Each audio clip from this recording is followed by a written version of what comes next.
King Goodwill Zwelitini is holding an imbizo at the Moses Mabhida Stadium in Durban today. The Zulu monarch is expected to address the xenophobic violence that broke out in KwaZulu-Natal a couple of weeks ago. Now, let's discuss the authority and influence the Zulu monarchy has, especially in KwaZulu-Natal. To help us do that, especially in a constitutional democracy, is our commentator here at eNCA, Angelo Fick. Angelo, good morning. I just want to start off by saying monarch versus constitutional democracy. I mean, we understand there's different traditional chiefs and we have traditional leaders in South Africa, okay? We pay as a taxpayers for these monarchs. How can it be that a king like King Goodwill can summon people today in that context? Well, we must go back into the history of the province, and in the province there has, from the colonial through to the apartheid and into the post-apartheid era, contestations about the ways in which the colonial and the apartheid governments worked out the ways to run the territory with traditional and indigenous leaders. And King Goodwill Zwelitini sort of was part of that process, and his ancestors, the men who came before him. In the post-apartheid period, instead of simply settling an issue by saying this is just like every other part, traditional authorities were recognized by the constitution under very specific kinds of systems. And one of those systems is the House of Traditional Leaders, which is accountable to and through the National Council of Provinces to the people of South Africa.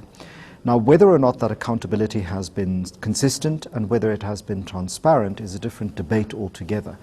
But the ways in which traditional authorities relate to human beings who live in areas of land over which the traditional authorities have custodianship, not ownership, is still a matter of contestation. And in the end, in the Republic of South Africa, every citizen is equal to every other citizen, and in that sense, King Goodwill Zwelitini is an equal citizen to everybody else and subject to the Constitution and its provisions. Why then is it that the government has not taken him to task for the inflammatory statements, which he now says were taken out of context, which coincidentally or otherwise led to what we've seen has happened with the xenophobic attacks in KwaZulu-Natal?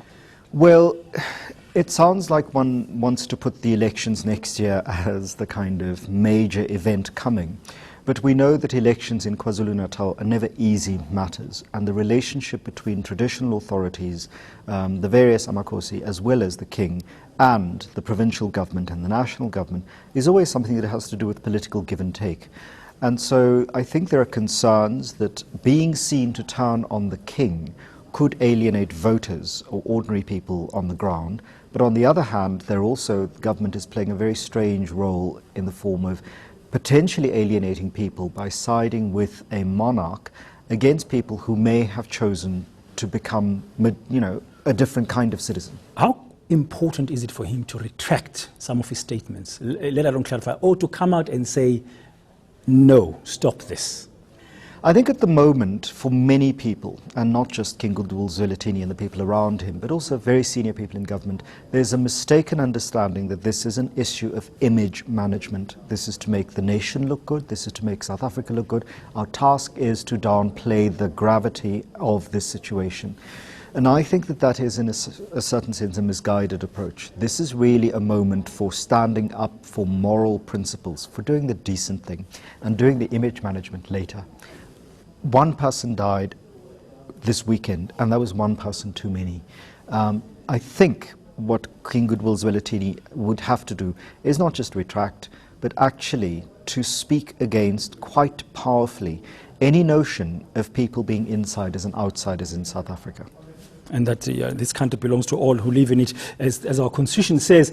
Now, the gravity of this has also been very well expressed by the rest of the continent, African leaders. At the weekend, President Robert Mugabe was speaking, for instance, at the independence celebrations in Zimbabwe. Let's just take a listen to what he had to say about these xenophobic attacks as an example of how the rest of the continent has been reacting and responding to the xenophobic attacks here at home.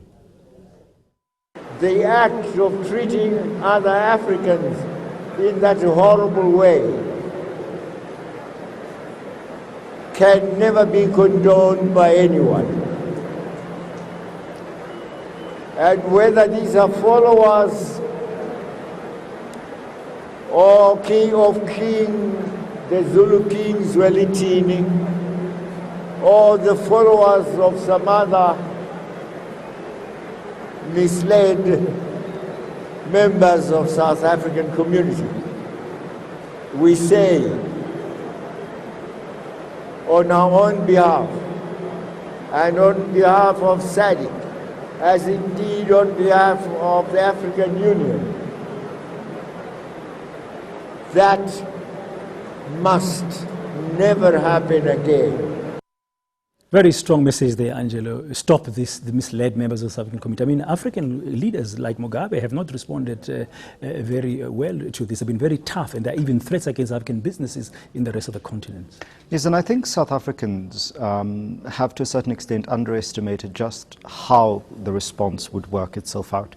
In previous waves of attacks, both earlier this year as well as in 2008, the response wasn't as quick and as condemnatory as it has been.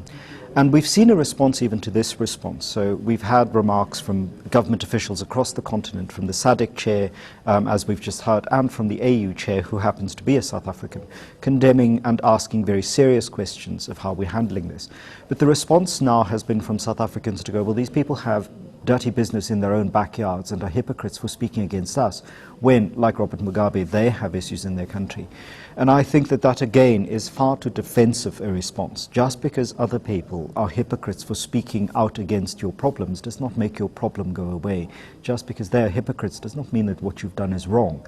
And I think we need to go away from defensiveness, go away from image management, and deal substantially first with the waves of violence and the attacks on foreigners, and then deal with the attitudes and beliefs that have made those possible. Because I think there are issues in our society, fabric of our society, that needs addressing, because otherwise we will sit with the same problem at some point in the future, and once again have learned nothing from this particular event, and the people who have died will have died once again in vain.